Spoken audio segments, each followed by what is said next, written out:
మరి మేము ఆ రోజు చెప్పాం కదా, ఇప్పుడు ఎవరు కూడా రాజీనామాలు చేయకండి, వీధి మీద పడకండి. జగన్మోహన్ రెడ్డి గారు 5 సంవత్సరాలు మీకు 5,000 రూపాయలు ఇచ్చి ఉపయోగించుకుని మీ జీవితాలు స్థిరపెట్టవలసిన వ్యక్తి రాజీనామాలు చేసి రోడ్డును పడేయమంటున్నారు.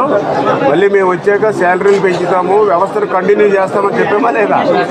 అలాగే నేను కూడా గట్టిగా చెప్పారు కదా, మరి మా మాటలు నమ్మాలి కదా మీరు. వాళ్ళు బలవంతం చేస్తే, వాడు బెదిరించి చేస్తే మీరు కూడా మాకు కంప్లైంట్ ఇవ్వాలి కదా. నేను కూడా చెప్పాను ఆ రోజు, ఎవరినైనా బెదిరిస్తే కంప్లైంట్ ఇవ్వండి అని చెప్పాను. మీరు ఎవరు ఇవ్వలేదు. మరి ఏం చేయాలి చూద్దాం. ఇంటింటికి వెళ్ళి వాలంటీర్ గడిపితే నేను చెప్పాను. చెప్పినా కూడా మీరు ఎక్కడ కూడా కట్టలేదు కదా. అది ఏం చేయాలో చూద్దాం. మరి అంటే మాట్లాడారు ఇందూరా మీరా? ఏదమ్మా ఏంటండి? ఏమైంది?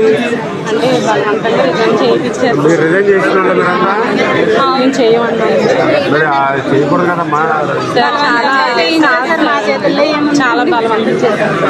అదే ఎంత బలవంతం చేసినా ఇప్పుడు మీ వరకు ఎవరు బలవంతంగా ఎందుకు చేస్తారు? మీరు మిగిలిన వాళ్ళందరూ ఎందుకు చేయలేదు? మీరెందుకు చేశారు? ఎలా కదమ్మా, ఇప్పుడు నాకు పాలకొల్లు నియోజకవర్గంలో 1600 మంది వాలంటీర్స్ ఉన్నారు. అందులో చేసిన నాకు తెలిసిందే 150-200 మంది చేశారు. మరి మిగిలిన వాళ్ళు చేయలేదు. మరి మీరు ఎందుకు చేశారండి? ప్రతి ఇంటికాడ కూడా వాలంటీర్ కనిపించగలలా చెప్పండి. నేను మెసేజ్ ఇచ్చాం. ఇప్పుడు రాజీనామా చేసి వచ్చారు. ఇప్పుడు ఏం చెప్పాం మనం?